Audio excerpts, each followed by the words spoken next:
I recently went through something no parent should ever have to face. My daughter vanished in the middle of the night, right out of our own home. And the reason? Because I supposedly owed money to our homeowners association. Turns out, the only people who disappeared were the ones who took her. Let me rewind and tell you what happened from the start. But before I do, drop a comment and let me know where you're tuning in from today. The baby monitor flickered on all by itself. No sound, no movement, just static. And that faint green glow from the nightlight. Then, a voice, low and almost bored, said, "She doesn't belong to you." I froze. At first, I thought I was imagining things. Sleep deprivation will do that to you. But then it came again, clearer this time, slower, almost amused. "She doesn't belong to you." My chest tightened. I stared at the screen, waiting for something to move, but it was just static. Endless static. I switched the monitor off, waited a beat, and turned it back on. Nothing. That was the moment I stopped feeling safe in my own home. We'd moved in about 6 weeks earlier. Just me and my little girl, trying to get a fresh start after a breakup so toxic it should have come with a hazmat warning. The house was small but perfect. The neighborhood was quiet, clean, and gated. The HOA was included, and honestly, I didn't think much of it. I'd never dealt with one before, but I figured, how bad could it be? That question was answered about 12 minutes after the U-Haul pulled away. That's when Deborah showed up. Beige visor, coral polo shirt, clipboard held like it was a weapon. "Welcome," she chirped. "We pride ourselves on maintaining high standards here." She glanced at my daughter, who was dozing in her stroller. Then she added, "Especially when it comes to the future of the community." I gave her an awkward smile. "Right, well, thanks for stopping by, Deborah." Her eyes lingered. "Single mom, huh? Is that going to be a problem?" "Oh, no, not at all," she said with a little laugh. "Just means you've got twice as much to prove." She walked off before I could even ask what she meant. That night, I found an envelope taped to my front door. HOA balance due, $1,861.12. No explanation, no itemized list, just a number. 3 days later, another letter arrived, $3,146.82 plus a warning, violation, stroller partially obstructing sidewalk. I almost laughed until the third letter showed up. It included a photo of that same stroller with my baby in it. The caption read, "Repeated infractions may result in enforcement." I knocked on Deborah's door. She answered like she'd been expecting me. "This is getting ridiculous," I snapped. Deborah smiled, a chillingly calm smile. "Rules apply to everyone," she said, "even if you're feeling emotionally overwhelmed." I turned to leave. She added, "By the way, your baby gate? You didn't latch it last night." I hadn't said a word about that. That night, I double-checked every lock, every latch. Still, the next morning, the toy blocks in the nursery had been rearranged into a perfect little pyramid. Not scattered, not messy, arranged. The morning after that, the swing was moving back and forth, swaying even though it was unplugged, even though I hadn't touched it. I went outside to get some air. Deborah was on the sidewalk. No phone, no dog, just standing there, smiling and waving. I started keeping a baseball bat under the crib. A week later, the baby monitor clicked on again. No crying, no sound, just darkness. And then came the whisper, "She doesn't belong to you." I stood frozen for what felt like a full minute before I reached for it. I turned it off, then back on. Still black. And then came the letter, slipped under the nursery door. No envelope. All caps, community intervention pending non-compliance status maternal. What does that even mean? It read less like a warning and more like a death sentence written by a committee. I grabbed my phone and checked the Ring app. I scrolled through hours of footage. Nothing. Delivery driver. Squirrel. Then, at 2:46 a.m., a woman, not Deborah, younger, wearing a Navy HOA security liaison jacket, stood at the edge of my driveway holding something. A baby blanket, one I hadn't seen since my baby's shower a year ago. She looked up into the doorbell camera like she knew it was there, and she smiled. Not a fake, polite smile, not a customer service smile, but intimate, like she was seeing an old friend. She waved, then turned to walk toward my front door. But right before she did, she looked straight into the lens and mouthed the word, "Midnight." I paused the footage, rewatched it 5 times. That blanket was custom made, one of a kind. It had my daughter's name stitched on the corner, and this woman, this stranger in an HOA jacket, was holding it like it belonged to her. She didn't knock. She didn't leave anything behind. She just walked into the darkness and disappeared. And that word, midnight, it wasn't random. It was a deadline. And whatever was coming wasn't going to wait for permission. The house was too quiet, not peaceful, silent. The kind of silence that feels like it's hiding something behind the walls.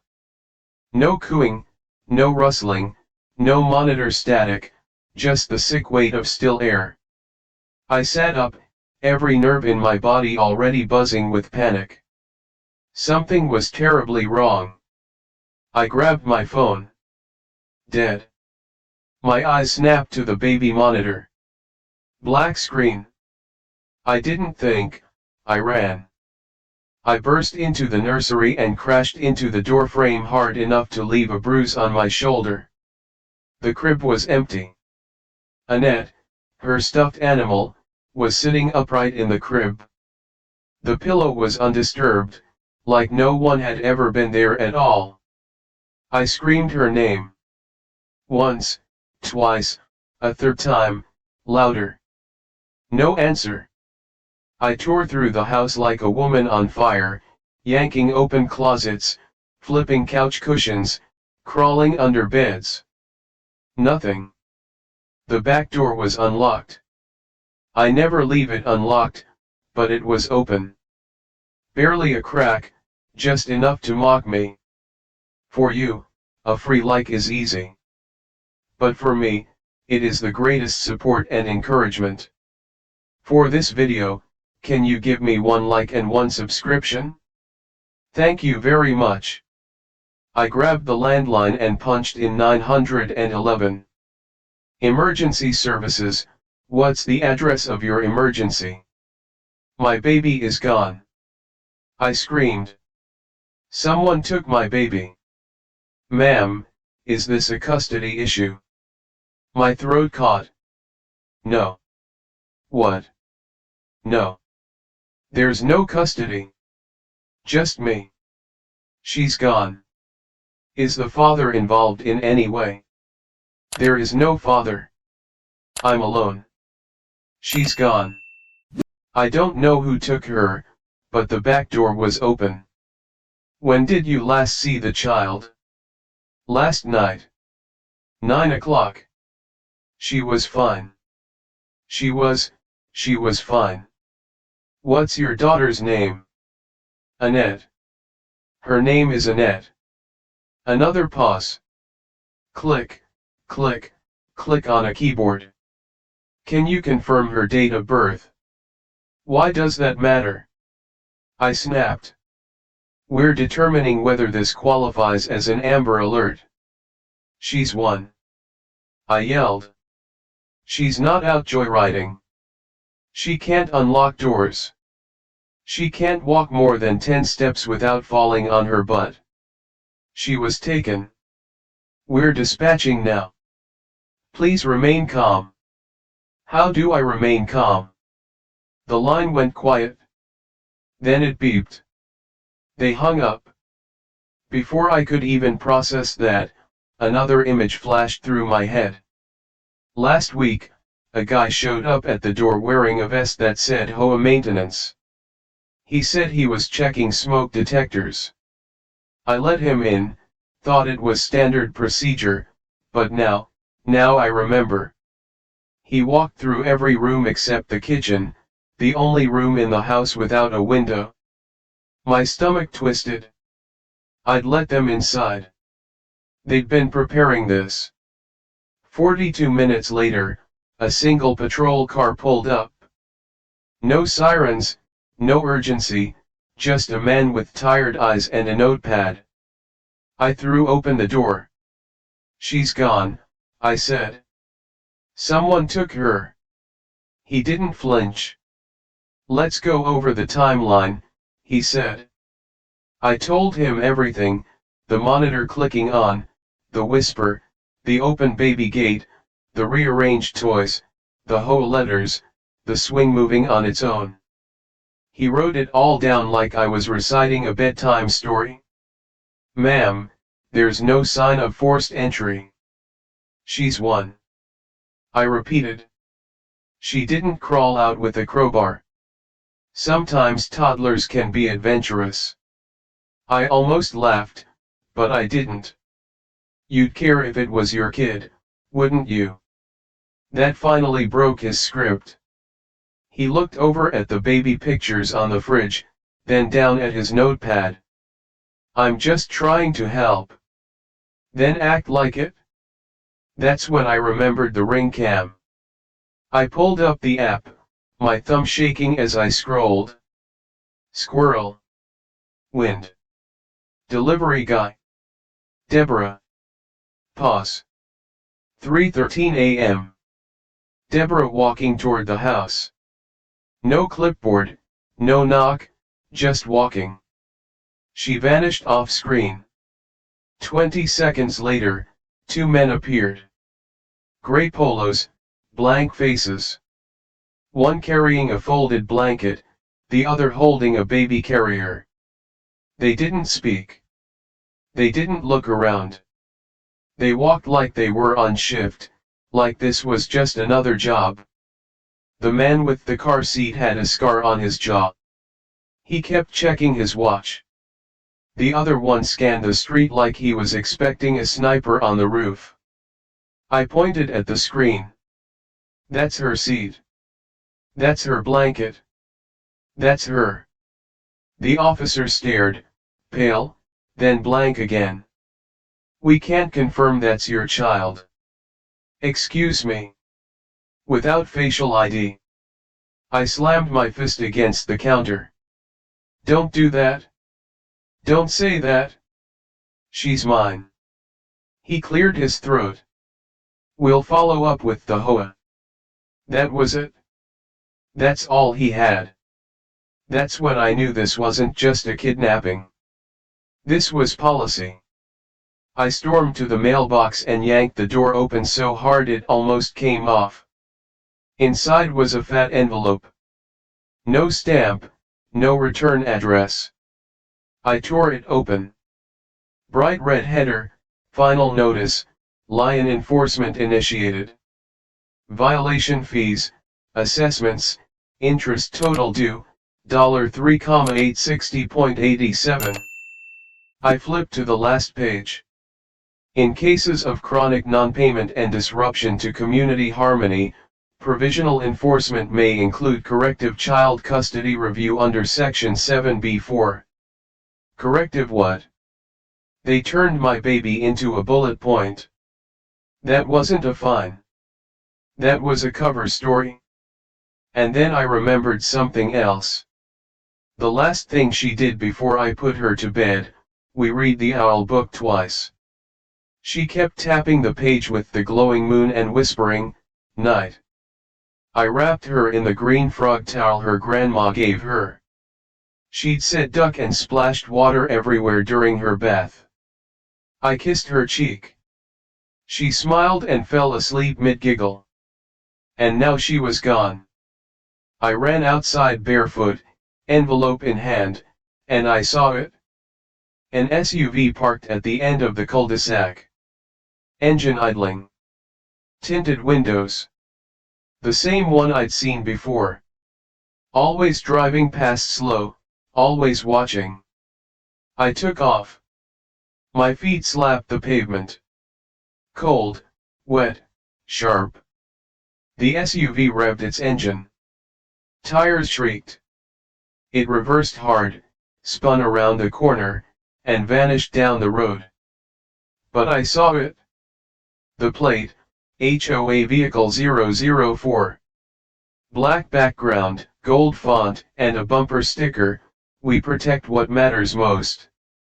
I stood in the road, shaking. They weren't hiding anymore. They were sending a message. I didn't go back inside. I sat on the curb with that letter. And rage in my throat. They didn't take her by mistake. They didn't take her because of money. They took her because they could. Because I was vulnerable, alone, behind on fees. And they'd written her into a bylaw like she was furniture. But they'd made one mistake. They assumed I'd break. They assumed I'd give up. What they didn't know is, I don't fold. I retaliate. And I knew exactly where to start. Because HOA Vehicle 004 didn't belong to Deborah. It belonged to someone worse. They didn't just steal my daughter. They tried to erase her like she was a line item on a spreadsheet. But they missed something, me. And now I was done waiting. The police didn't believe me. The system was slow. The HOA was worse. So I went after them myself. I had one target, the model home. Every HOA-run neighborhood has one. Ours sat at the end of a cul-de-sac, pristine and perfect. Too perfect. Curtains drawn around the clock. Lights on every night at 8 sharp. But no showings, no agents, no movement inside except the same SUV pulling up twice a week. No one in the neighborhood talked about it. Once, a teen rode his skateboard across the walkway. 2 hours later, his family got fined for hostile juvenile conduct. That house wasn't empty. It was protected. And now I knew why Deborah had the master fob. I'd seen it. She used it casually, like she owned the house, like she lived there. So I stole it. During the HOA Community Appreciation Brunch, while she was lecturing a family for a mismatched flagpole, I slipped it out of her unattended purse. I slipped out of the gathering, circled the block, and cut through the hedges behind the model home. Gloves on, GoPro running under my hoodie. The back door was keyless, red LED flashing. I pressed the fob. It turned green. The lock clicked. And just like that, I was in. The air smelled sterile. Bleach and ammonia layered over something faintly rotten. The fake fruit on the kitchen counter gleamed like it had been polished with fear. All the furniture was unused, stage props for a fake life. Plastic tags dangled from the cushions. The TV was cardboard, but the dining table was covered in folders. Binders stacked like building code manuals, all labeled by street address. I found mine. And what I saw nearly made me scream. Photos. Pages of them. Me at the mailbox. Annette in the stroller. A close-up of our trash bin. One of my license plate. One of the inside of my garage. There were printouts of my work history, bank statements, an eviction threat from last year, and scribbled notes in red ink: low community engagement, at-risk child, solo guardian, monitor behavior, emotional volatility. A second folder was labeled Phase 2, high risk. Inside, images of other families, names blacked out, children's eyes blurred. One file had solution, stage 3 relocation circled 3 times. My stomach turned. I flipped open a folder at random. It had a kid's school schedule, his therapist's name. These weren't HOA files. These were dossiers, surveillance profiles. There was a floor plan of my house in one folder, color-coded cameras highlighted. The note underneath: interior cam installation complete. I dropped it. The sound echoed. Somewhere above me, a floorboard creaked, just once. Not enough to confirm someone was home, but just enough to make me doubt I wasn't being watched. I wasn't just being watched. I was being processed. I moved into the hall. The floor creaked again under my second step. I froze, held my breath. Nothing. Then I heard it, barely. A low hum behind the wall, mechanical, rhythmic. I found a door, basement. Padlocked. I used a butter knife from the display kitchen and a screwdriver to pry it open. 8 minutes. 2 torn fingernails, 1 cracked handle, but it opened. Cold air hit me like a meat locker. I descended into shadows. The basement looked nothing like the house above. No fake furniture, no warm tones, just concrete, cables, and a wall of monitors. This wasn't a model home. It was command central. The screens were labeled by street number. One showed my house, live feed, my empty driveway. Another showed my neighbor's backyard. Someone was sunbathing. She didn't know. A third showed Annette's nursery from an angle I didn't recognize. A camera I didn't install. One feed showed a woman doing dishes. Behind her, a man in an HOA polo just standing in the yard, watching. No movement, no warning. I backed up, stumbled into a metal storage cabinet. Inside, flash drives, all labeled. Address numbers, dates, some with red tape, one with mine. I grabbed it. There was another door in the far wall, metal, thick, no knob, just a fingerprint scanner, a plaque beside it: Neighborhood Stability Program, Level 2 access only. The air buzzed louder. Something clicked behind the door. I turned to leave, and that's when I heard it. A baby crying. Faint, muffled, but real. Not a speaker, not a loop. I froze, tried to swallow. Maybe it was a recording. Maybe I was losing it. But then I heard it again. This time, the voice said one word: Mama. I bolted up the stairs, slipped through the hedge, returned to the brunch crowd just in time for Deborah's closing line: and remember, if you see anything unusual, it's your duty to. That night, I plugged in the flash drive. It was worse than I imagined. Not just footage audio. Deborah, the 2 men from the driveway, and another voice, male, older, commanding: begin corrective sequence for 3:15 Ridgeview. Priority status. That was my house. Transfer the minor before quarter close. Then silence. Then the man again: authorization approved. Rehome her quietly. Don't involve the board. A pause. And then Deborah's voice, quiet, compliant, understood. And then, if she resists, escalate to Alpha List. I didn't sleep. Not after hearing that audio.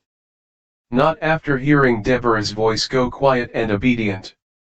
Not after hearing that man say escalate to Alpha List. Whatever that meant, it didn't sound like a second chance, so I didn't wait. I went back to the model home the next night. No brunch, no speeches, no hiding in the hedges. Just me, a crowbar, and a stolen master key. This time, I walked straight through the front door. If they wanted to escalate, so would I. The air inside hadn't changed. Still too clean, still too cold, still smelled like bleach and secrets. I shut the door quietly behind me and headed straight for the basement. The flash drive confirmed it. There were people in that house. And I'd heard my daughter cry. That cry had lived in my head for 48 hours straight. Now, I followed it like a lifeline. The monitors were still active. Feeds from every home, every backyard, every child. Deborah's kitchen showed her calmly frosting a cake, like she wasn't the villain in her own horror story. Another screen showed a child, not Annette. Different crib, different mobile, same setup, same blanket fold, same positioning, same label. I turned away before I could break something. The heavy steel door was still there, still fingerprint locked. But I'd come prepared. I pulled a hand sanitizer bottle from my pocket, filled with baby powder. I dusted the scanner, tapped it once, twice, hard. The sensor flickered. I pried the casing off with my crowbar, yanked the exposed wires, and clicked. The door opened. For you, a free like is easy. But for me, it is the greatest support and encouragement. For this video, can you give me 1 like and 1 subscription? Thank you very much. What lay beyond wasn't a room. It was a hallway, long, silent, made of poured concrete, clinical. There were no exit signs, no paint, no safety tape or wall hooks, just smooth industrial gray and an air vent humming with recycled dread. I passed 2 locked doors before the hallway curved.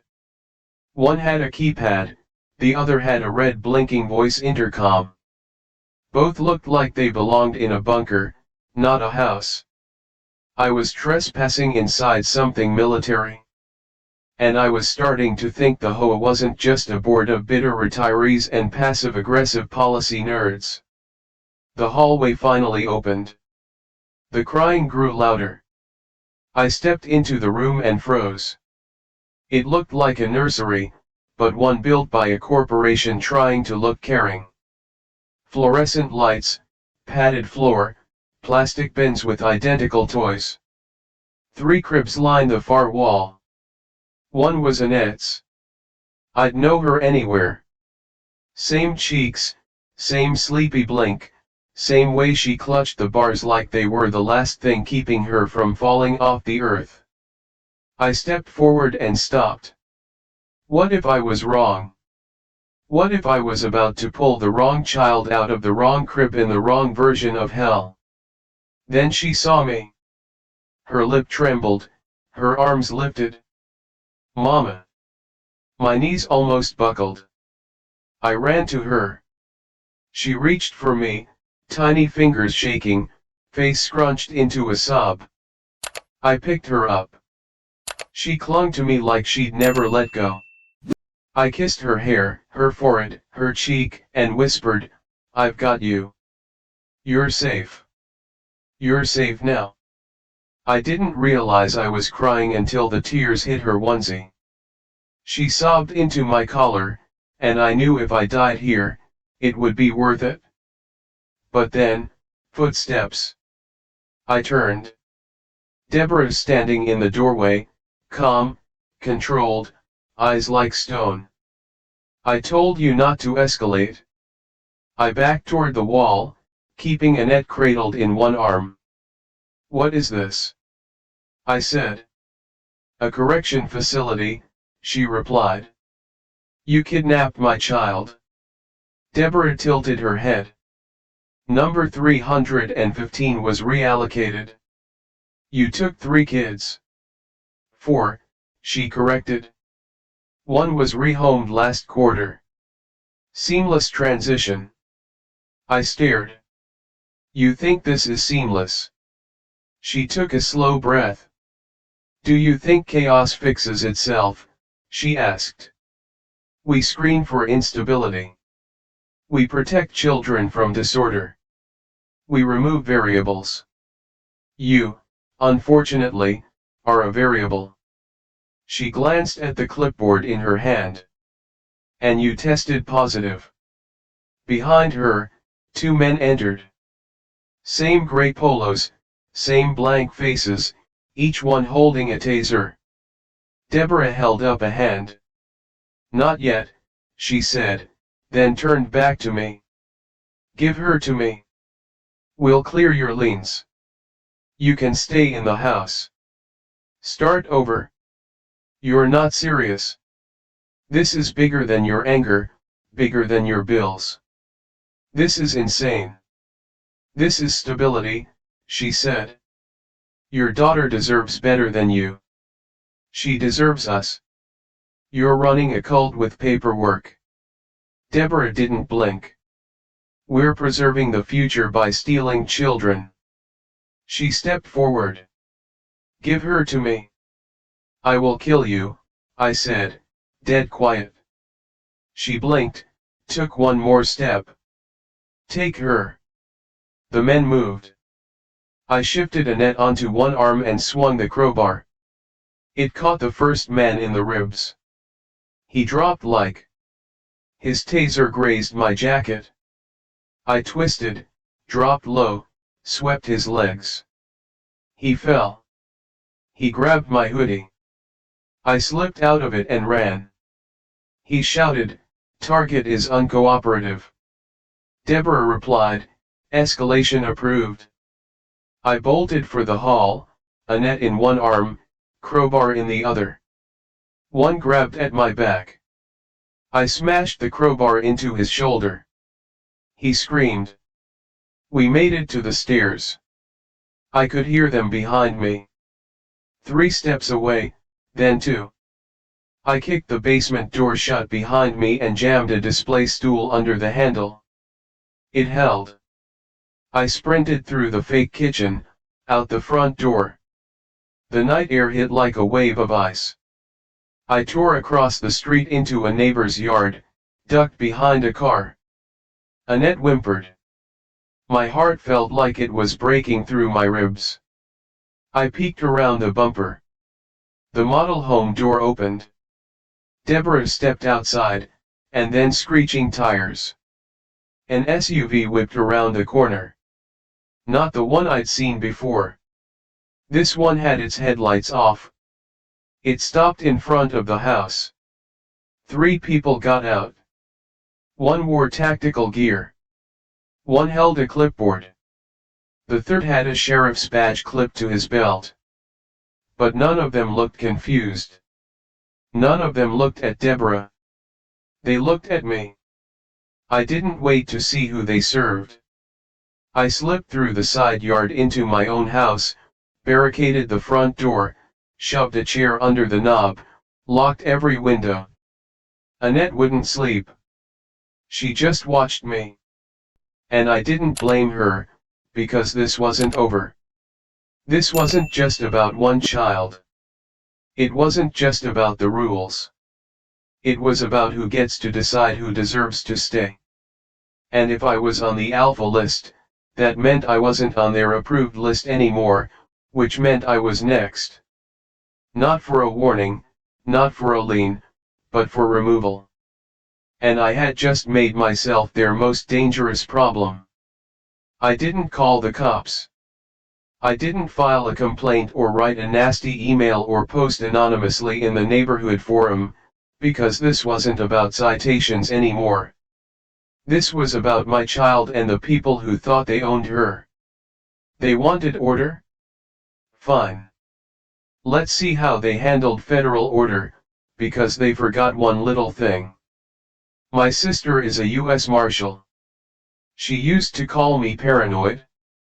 Used to say I needed to log off next door and stop overthinking lawn disputes. But when I showed her the flash drive, the nursery, the surveillance center, the fingerprint scanner, the voice that said, "Rehome her quietly," she didn't roll her eyes. She didn't ask if I was sure. She said, "Give me the address and don't touch anything else." She arrived the next morning. Unmarked car, black coat, no smile. Just a bag of gear in one hand and federal authority in the other. "I looped in Child Protective Services already," she said. "But this is bigger." I gave her everything. The folders, the footage, the names on the drives, the HOA vehicle plates, the letter that said I broke protocol. She didn't blink. She just started writing names. We filed the report under Section 241 of Title 18, Conspiracy Against Rights. We listed Deborah as the organizer, the board as collaborators, and the unknown voice from the audio as Supervisor X. My sister sent the recording to voice print analysis. It came back clean, but both Deborah and the other voice matched a known legal advisor who worked under Judge Whitaker, my custody judge from 2 years ago. We ran incorporation documents for the HOA. Traced the parent organization. It wasn't a property management firm. It was a non-profit shell linked to 3 addresses, a lobbying group in D.C., a closed adoption facilitation center in Arizona, and a fake contractor's license in Florida. They had no legal business operating in our county. They had no legal business operating anywhere. Within 48 hours, we had 3 agencies circling: Department of Justice Civil Rights Division, FBI Cybercrime, DHS Facility Inspection Unit. But we couldn't wait for red tape. My sister filed an emergency protection order for Annette. She called in a court contact to temporarily freeze HOA access to property enforcement. And then she printed 25 copies of the flash drive transcript. And we went to the next HOA board meeting. It was held in the usual place: community center, pastel walls, folding chairs, complimentary water bottles, nobody touches. Deborah was there. Clipboard, visor, beige, and smug. The rest of the board sat in rows, checking phones, making polite small talk, until we walked in, me, my sister, and 2 very serious-looking people from the DOJ standing just outside the door.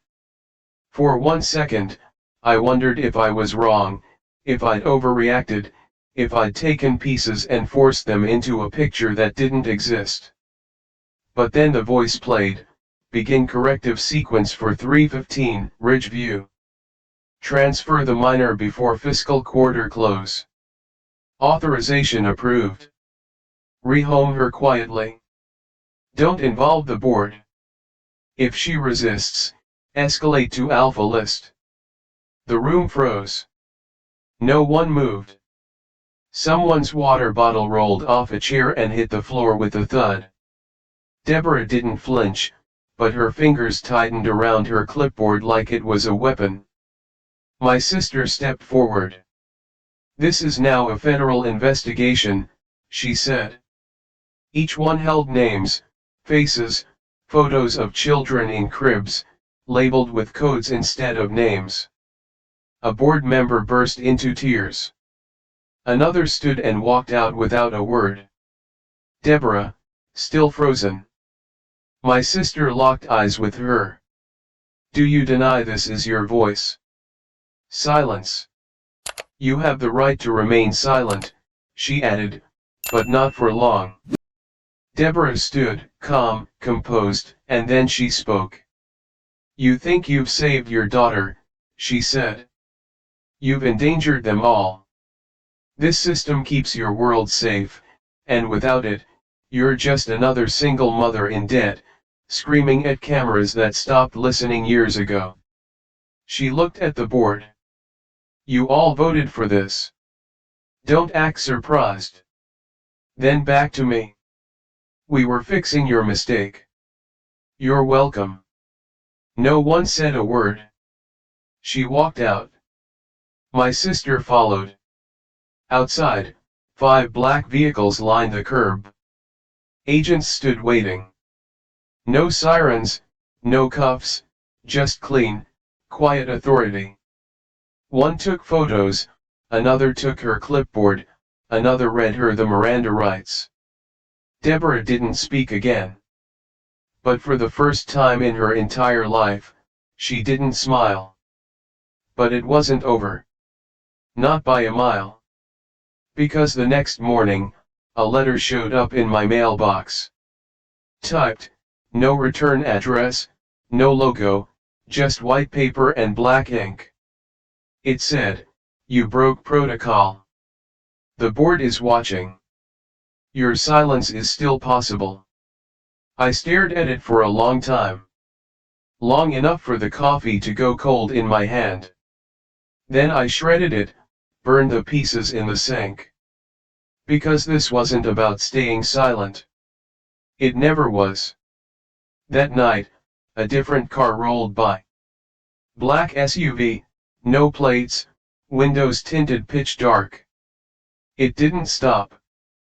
It didn't even slow down. It just rolled past, quiet, like it knew where I lived. Like it was waiting for me to forget what happened.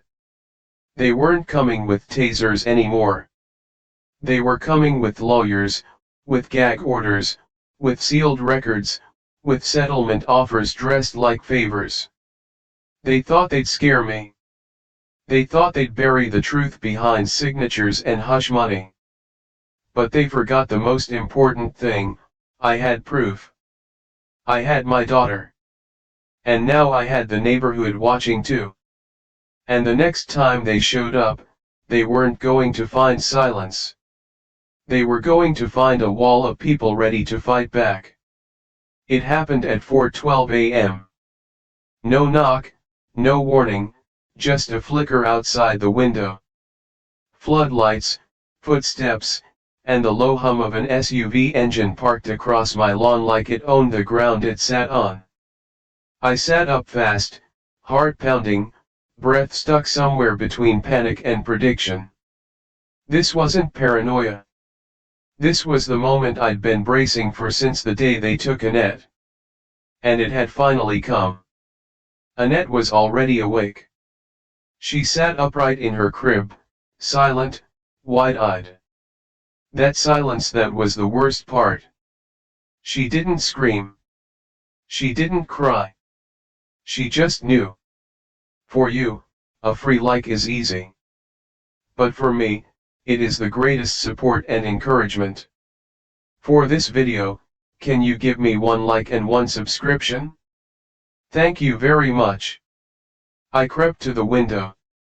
3 figures, same gray polos, no name tags, no badges. One had a crowbar. One had a tablet. One wore gloves like he was prepping for surgery. They weren't here to talk. They weren't here to reason. They moved like they had done this before. I grabbed Annette, held her against my chest. She didn't make a sound, just clung to me like instinct had overruled fear. I backed into the closet and hit the panic button my sister had installed beside the dresser. 10 seconds. Then the front window shattered. I froze, not out of fear, but calculation. My hands shook. I could hear the glass crunch beneath boots. They moved like a unit, checking rooms, hallway. My bedroom was next. I had 10 seconds, maybe less. I wasn't going to die in a closet. Not again. I kicked the closet door open, grabbed the crowbar by the bed, and stepped into the hallway, barefoot, daughter in one arm, fury in the other. But I wasn't alone, because across the street, Mrs. Delaney had seen the SUV arrive. She'd watched the men move in, and she'd already hit send on a group text that had one job: wake the neighborhood. Porch lights blinked on, then more. Then all of them, one by one, doors opened. Bathrobe dads with baseball bats. Teenagers with skateboards and stun guns. Moms in house slippers and oversized hoodies. Phones raised. Cameras recording. The street lit up like a football stadium. One neighbor whistled. Another yelled, "Cameras on." The invaders paused. That's when I stepped outside. I held a net in one arm, crowbar in the other, and I yelled, "Get out." The first man bolted. The second reached for his tablet, tried to issue a seizure order. He got tackled by a 17-year-old in a sleep mask and slippers. The third pulled out zip ties. He didn't get far. Someone's golden retriever latched onto his pant leg. I didn't recognize half the people in the street, but they stood in front of my house like it was the Alamo.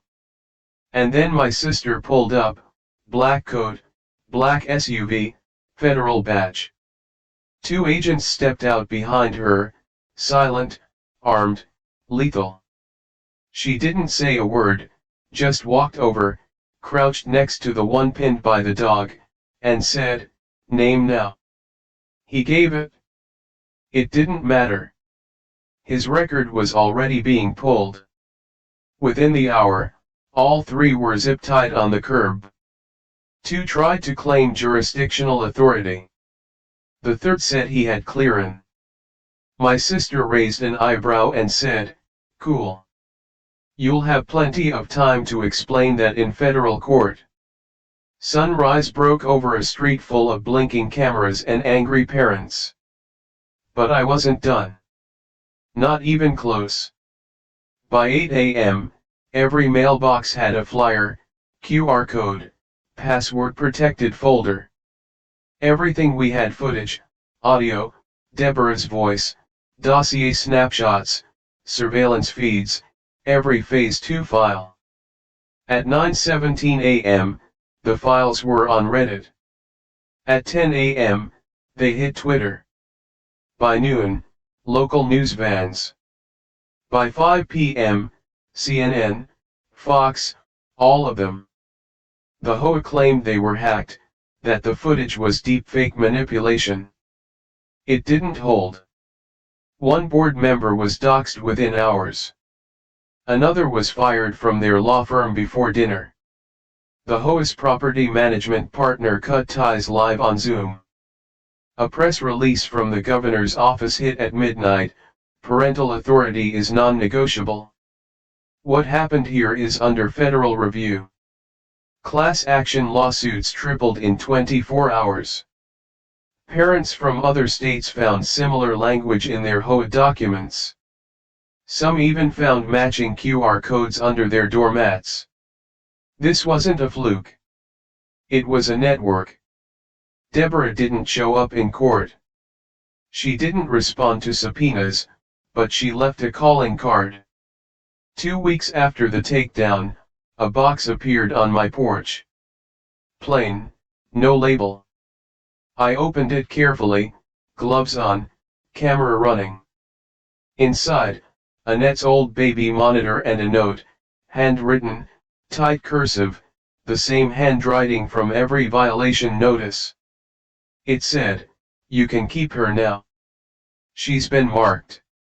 Underneath that, scribbled faintly in pencil, "You never found the others."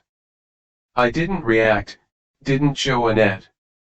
I handed the whole thing to my sister. She logged it as evidence, and then we burned it. The HOA was dissolved. The model home was condemned. The entire cul-de-sac was renamed by a city vote. They called it Liberty Lane. I didn't attend the ceremony. But one night, weeks later, I walked past the old house, the model home. Windows boarded, yard dead, basement sealed. But as I passed, I saw it, just once. A flicker, red, like a camera rebooting. And then silence. I thought it was over. It wasn't, because systems don't die when you kill a few of their operators. They adapt. They scatter. They wait.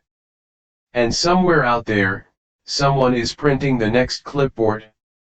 Someone is building the next basement. And if they come back, if they try to erase another child, another mother, another voice, they better come prepared, because now the whole damn neighborhood is watching. And we're not waiting for permission anymore.